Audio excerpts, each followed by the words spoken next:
first off, I want to start with being, is it wrong like saying you an underground artist or calling you an underground artist?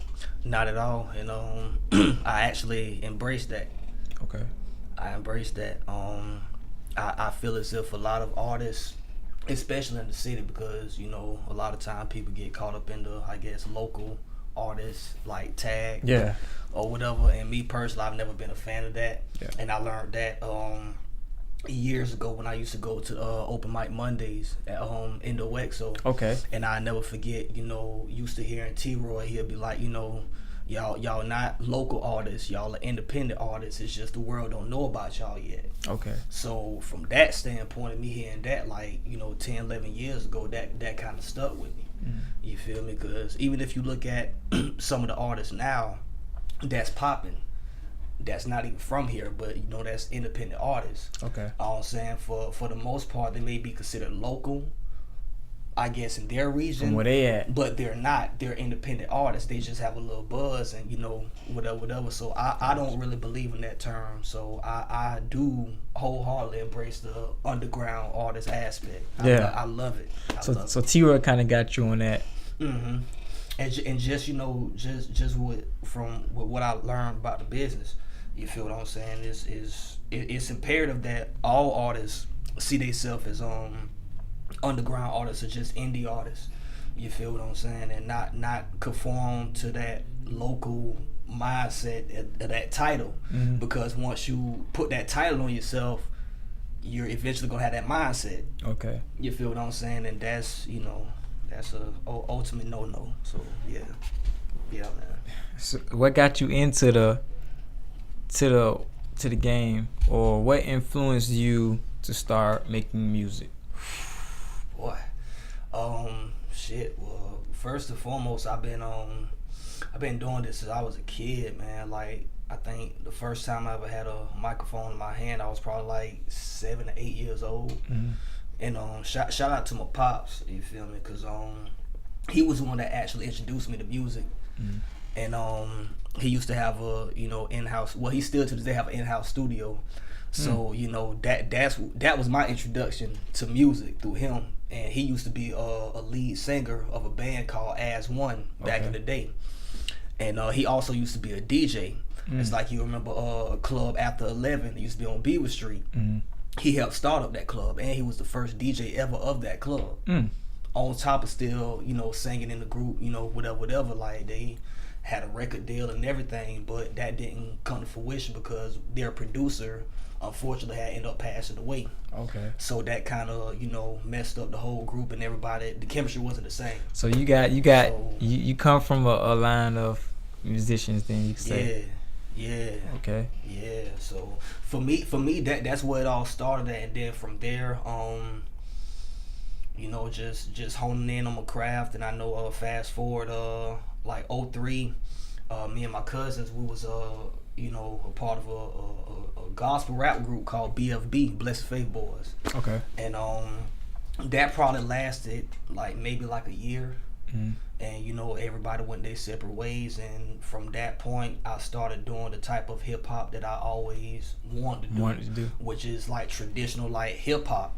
Gotcha. You feel what I'm saying? And that led into other things as well, but that's pretty much how I got started. You feel me? Do you think cause you do traditional hip hop, that's why you kind of an underground artist? Because that's not really, people don't really listen to traditional hip hop like that, to where, what I'm saying, like the mainstream. Yeah. So it's like, that's why you underground, cause like nobody ain't really. I mean, and the thing about it is, like, everybody has their market. Mm-hmm. Because I look at cats like a Dave East, yeah, or something like that, or just like how you have like the Kendrick Lamars and the J. Sure. Cole's, like they're mainstream or whatnot, but they have like a big backing behind them. Yeah. But at the same time, there's a lot of underground artists that's still eating off of their craft, and there's even artists here in Jacksonville that's underground, that's eating off their craft. One prime example, I don't know if you ever heard of this cat called Peyton Locke. Yeah, and he's a certified Duval legend. So he's been around a long time. Like, he's like a fucking hip hop historian. Yeah, you feel what I'm saying? But that's what he does for a living, and he's very successful at it.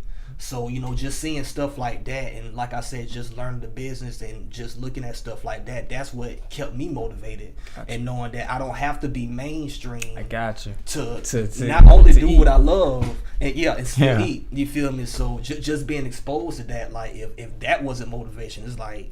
Yeah, what can? So, was your pops the one who put you on like Stevie Wonder and all those artists like that? Absolutely. Yeah. And it's crazy because the very first CD I ever owned in life was Stevie Wonder, Songs in the Key of Life, and the first CD player I ever had, it was like a one of them 3 discs. Hey, yo. That bit was like this tall, had like the 2 speakers that you attach to, like with the wide cords and stuff, and it had the CD players and it had the 2 cassette players and stuff like that. You know what I'm saying? Most of y'all kids don't know about like cassette players and listening to the radio and putting the cassette tape recording what's on the radio to get your song. And you listening to the radio waiting for your favorite song to come on and record and all that. Yeah, but long story short, that was the first CD I ever had in life. Mm-hmm. And he gave that to me because I had no CDs. Mm-hmm. You feel what I'm saying? So this was back in '97, and I just listened to it, and I was intrigued. And the reason why I was so intrigued by Stevie Wonder, as a jit. That's what I was gonna ask you. Like, what got you into Stevie Wonder out of all people? Like, cause not saying he is talented, no question about it. All around, but just what what brought you to him? You know what I'm saying? I'm gonna ask you this. If you was blind and still wanted to do certain things, you know what I'm saying? Like first and foremost, if you was blind, like how would that make you feel?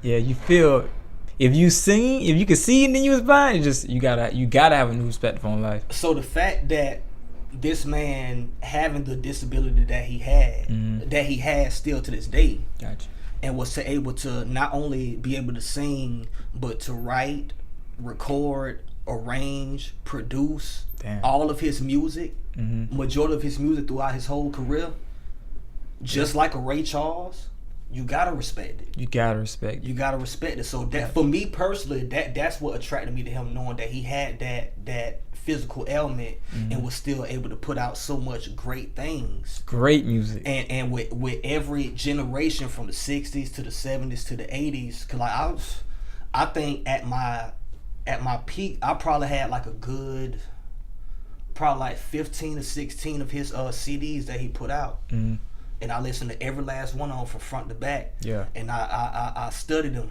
You feel what I'm saying? And just to see the genius that he had with what he was dealing with, and just that whole aspect, that's what sold me. Gotcha. You feel that's me? crazy. So I didn't even think about that though. Like, yeah. What would you do if you was blind? Would you still go after your dream? Yeah. Would you still do what you got to do to make it possible? That's I got you. Me? So that like much respect, man. Much respect. But man, and like I said, I was always like a soul fan, an R&B fan. I was always a hip hop fan. You feel what I'm saying? But I was more so the like feel good hip hop, like the whatever. But at the same time, like even with hip hop, the first CD I ever owned was DMX. It's Dark and Hell Is Hot. Very first CD. Yeah. And that was given to me from my cousin up there in New York. Yeah. And of course, at that age, like I didn't hardly understand like a lot of that stuff he was talking about. Yeah. It just sounded good and it felt passion, good. Man. Yeah, the passion that one was. It felt good and it was just dope. Like, so let me ask you, so what's up? Music like that, DMX, Stevie Wonder, they gave you that feel good passion, and that's kind of, was it the thing that like it influenced you on like a positive note to keep you going? You know absolutely, because I was always a music lover. You feel me? And like of course with my father, having an in-house studio, he got CDs, like out the boat, CDs, albums, cassette tapes. So me as a kid, I'm going over to his house on the weekend because my grandmother raised me. You feel what I'm saying? But we used to go over our father's house every weekend. So every weekend, I guess my domain was the music room. Yeah. And he always kept a music room. So I'm listening to everything, like everything, like when I say everything, like bro, I'm like 6, 7, 8 years old listening to stuff that came out like before I was even thought of. Yeah. And I had a genuine appreciation for it. Yeah. You feel what I'm saying? So even like when I was in school, you feel what I'm saying? And, you know, when I used to, you know, do songs and all this other stuff, and I know a lot of people didn't get it. Like, what? Yeah. and looking at hindsight now, it's like, oh, so this was. So it's like, yeah. I always kind of had an old, which explains my name. Gotcha. And a lot of people don't even know like the meaning behind my name and why it's broken down in the acronym. I was going to ask you that. Okay. Yeah. Well, just for the record, for those who don't know, the meaning behind my name is the wise and nice one. Okay. Because I've always been considered wise beyond my years. Okay. And as far as with artistically, I've always been considered quote unquote nice. Gotcha. And I'm a nice individual. You feel what I'm saying? Yeah. So, and I used to go by Young T.W.A.N. I went by that. Like that was like my first stage name, like Young T.W.A.N. And then it went to like Young T.W.A.N. the Problem Child, like back in like NWXO days, and back when I was on the label Chain Breaking. You feel what I'm saying? But so you went through like a lot of evolution as far as your name. It kind of meant something new. Yeah, you know what I'm saying? So when I got to, you know, this point where I'm at now, as far as just being T.W.A.N, it came from, you know, like I said, me doing the NWXO and being on the label Chain Breaking, and that kind of was short lived. I only did that for like 2 years. And after that, like I kind of stopped doing music like from 2008 to 2013. So I took a 5-year hiatus. What would you, like a person like you who love music, but you just stopped listening to music altogether? No, or? I stopped going out performing. I stopped recording. You know what I'm saying? All that stuff. Yeah. And a lot of things contributed to that, between, you know, with what I was going through with the label, and just me trying to find myself, and just, you know, different things that I was getting into. You feel what I'm saying? And in that 5-year period that I was off the radar and wasn't doing music, like so much stuff happened. You know what I'm saying? Like being in and out of incarceration, you know what I'm saying? Serving time, losing my grandmother, you know what I'm saying? Going through hardships, and, you know, just all types of stuff. Yeah. And even when I was in that element, as far as like back at Young T.W.A.N and all this other stuff, I was still going through shit. Yeah. You feel me? So that's what kind of deterred me from it. And at the same time, I was young, and I was just focused on like rapping and singing and making beats and doing music. You feel what I'm saying? I didn't really care about the business aspect like that.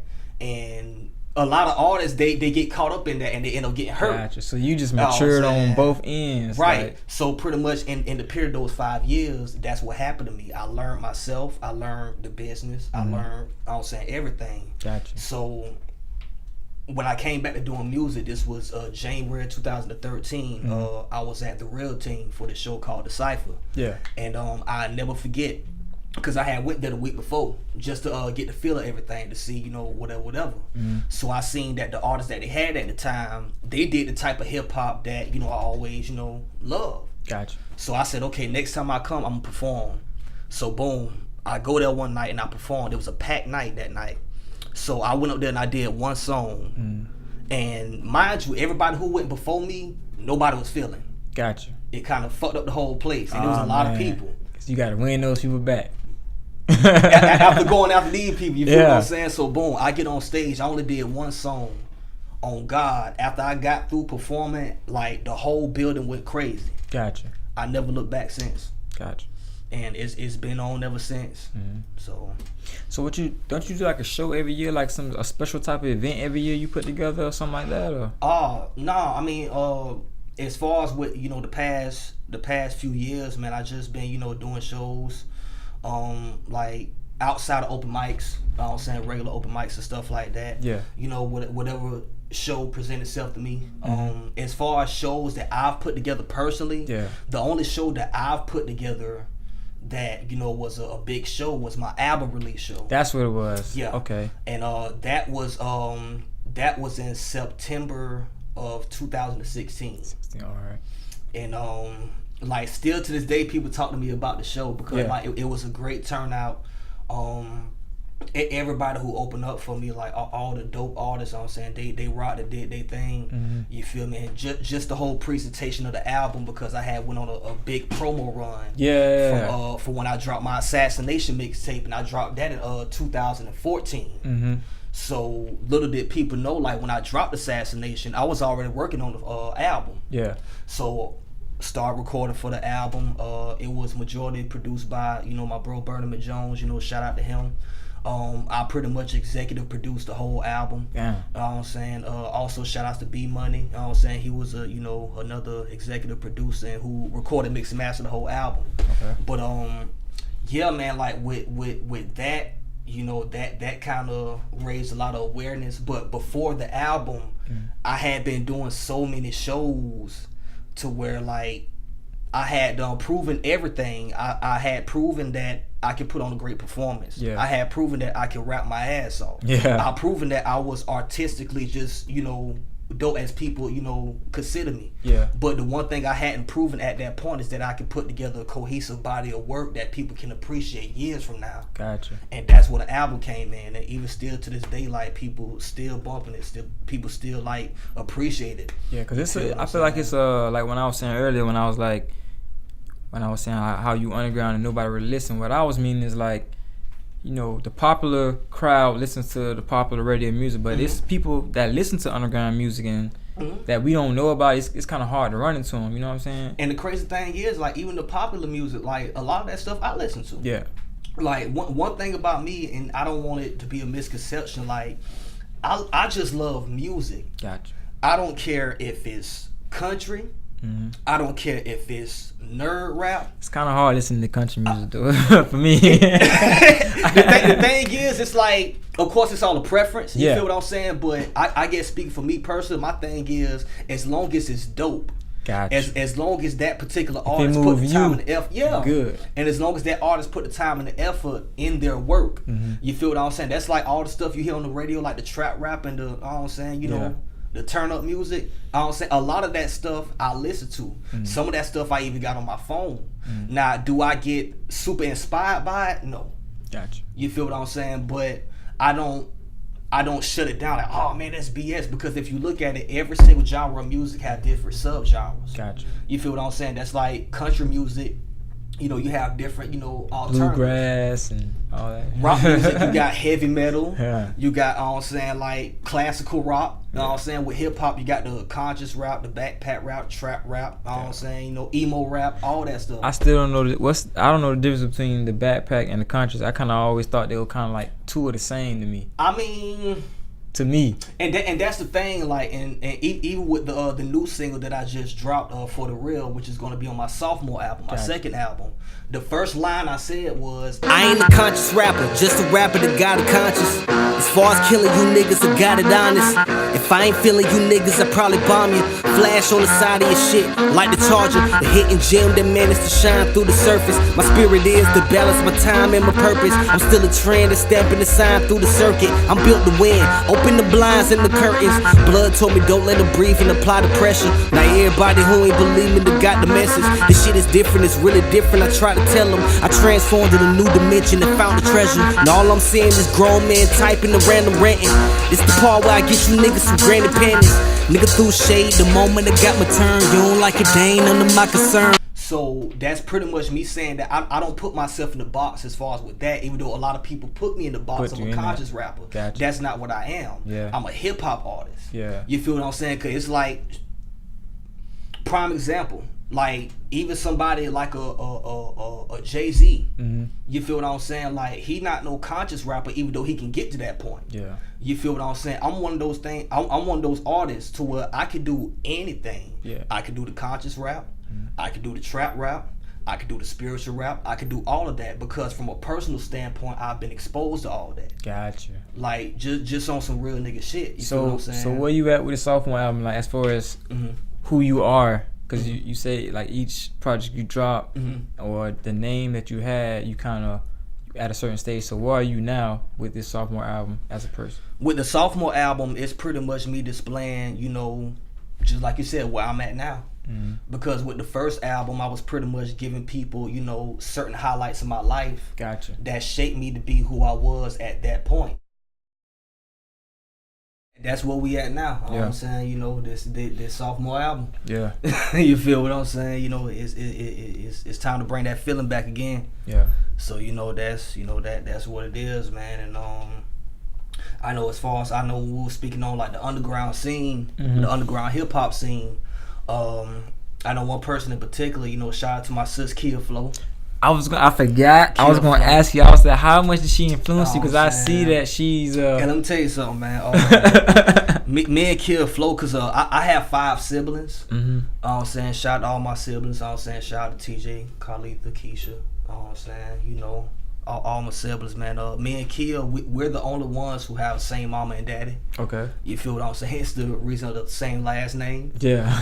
I know you've met her, I'm saying. So, yeah, you feel me? But, yeah, she was the one who actually introduced me to the underground hip-hop scene. So she gave you the keys. Okay. She led me to the water. Gotcha. And I just did the rest. Okay. You feel what I'm saying? She heavy into it, and she on like doing tours and stuff. Yeah, and she's actually up there in North Carolina. Yeah. And she just recently got selected for the Women of the World conference. Yeah. And I believe she's the first person or the first woman, I'm saying, to be selected, I guess, for whatever it is that they're doing now. Wow. Or whatnot. You know what I'm saying? And that's gonna be in California.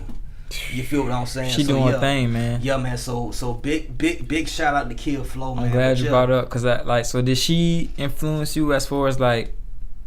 She actually bars, cause she got lyrics. She got lyrics too now. And what's crazy, like what is from a rapping standpoint? No. Okay. You feel what I'm saying? I mean, from a rapping standpoint, as far as like people who I know, you feel what I'm saying? Like, of course, like I said, it started from me being in the gospel rap group. You feel what I'm saying? And just rapping, singing, and doing beats while I was doing that. I was saying, doing, you know, whatever. And fast forward outside of that, you know, just if anything, I feel like rapping wise, I kind of like. Okay. You know, kind of, you know, inspire her. How did she influence you though, bro? Cause I feel like she influenced me just from her drive. Okay. And just, you know, from her, you know, having that determination and just knowing what we come from. Gotcha. And the environment that we grew up in, and you know, just how we was raised and who we was raised by. What is the conversation with her? Like, I know that's his sister, but still, do you still get like those? You call up and have those conversations about just what you going through, and she kind of, you know what I'm saying? We have those conversations with each other because a lot of times she hit me up and tell me what she's going through. Yeah. And I'm always encouraging her, you know what I'm saying, giving her that reminder. Yeah. And she does the same with me. You feel what I'm saying? Like that's my nigga for real. That's my nigga, you feel me? And don't get it twisted. Even though she's not in Duval right now, you know what I'm saying, she's certified Duval, born and raised, you feel what I'm saying? And she a G, you feel me? So that's what it is. Yeah, man. I was like, damn. I had reached out to her too. I was like, she had posted one of her poems, and she was giving a speech to it, and I was like, damn, that's raw. Let me repost that. But she ain't had a link to it. Like, I guess she had a block to her. Like, if you only follow her, you can't get the link from it. You can't. So she was like, go to my YouTube and all that stuff, but I couldn't do it from YouTube. But I'm like, and crazy shit, she used to tell people all the time, like, yo, man, like my brother. This was when I was on my 5-year hiatus. Okay. She used to tell people all the time, like, yo, my brother, like he like, y'all need to check him out. Yeah. But I wasn't focused on that shit. 'Cause I was still in the streets. I was still, you know, whatever doing. You know, I wasn't focused on that. Yeah. Because I was still disgusted from my experience. Okay. And just the industry and the music, you know what I'm saying, the business. Yeah. So that was the last thing on my mind. But of course, music never left me, even in that time period. You feel what I'm saying? Yeah. So when she finally, you know, brought me out to the cypher, when I had that performance, and the people was, you know, receptive to it. You feel what I'm saying? Like, when people was hitting her up, like, yo, man, like your brother, like he just she was like, you know, it's one of those things like you don't want to say, okay, I told you so, but it's like she already knew that's what the response was gonna be. Yeah, because I was like, I ain't know, and this is some crazy shit, I didn't know at first That was related? Y'all was related, yeah. Until I was like, hold up. Hold the fuck up. Yeah. I put the two names together. I'm like, motherfucker, she doing this, he doing that. And that's why I asked you that, because I ain't. That's big sis, you feel me? Yeah. That's crazy, bro. I mean, I know now, of course, but I ain't know at one point. Weird. Yeah, man. You know what I'm saying? Shout out to Kill Flow, man. Kill Flow, shout out to Kill Flow. You know what I'm saying? Yeah. But anything you want to give, like, for the artists who on the path that you on, that, or not on the path, or at least started, who are just starting and getting out there, what do you have any advice for them? Learn the business. Learn yourself. Know what it is that you want to do.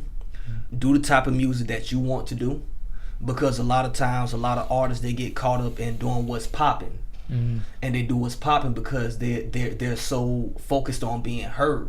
Yeah, and they see what works for somebody else, so they figure that that's what they have to do to get heard. Gotcha. But once they realize that you don't have to do that, and people accept you for you, especially if you're dope at what you do, you know what I'm saying, then you have a lot of leeway. You feel what I'm saying? Network with people, talk to people. Yeah. You feel what I'm saying? Rub shoulders. You know, hit up open mics. You know what I'm saying? Don't focus on the money, focus on the craft. Gotcha. Be consistent. Consistently come out. Consistently perform. You know what I'm saying? You know, show character. You feel what I'm saying? You know, utilize your social media sites. Yeah, you getting them a lot of jewels. You feel what I'm saying? A lot of people not going to do that. Yeah. You feel what I'm saying? So it's like, you know, you utilize your social media sites. You feel what I'm saying? Take pride in your work. You know what I'm saying? If you're going to put out a visual, don't put out no bullshit. You know what I'm saying? Like put some money in your work. Yeah. You know what I'm saying? If you're going to go record in the studio, you know what I'm saying? Like, put some money, like, with what you record. Yeah. You know what I'm saying? If not, then, you know, cause one thing about it, like, if you paint, if you like a painter, you know what I'm saying? You're going to buy the brushes, you know what I'm saying? You're going to buy, you know what I'm saying, all this other stuff. You feel what I'm saying? Or you know, you gonna make the effort. You feel what I'm saying? And everything isn't always about the money. It's about the effort. It's about the dedication. Okay. You feel what I'm saying? So for anybody that's coming up, man, that's one of the main things I'll tell them.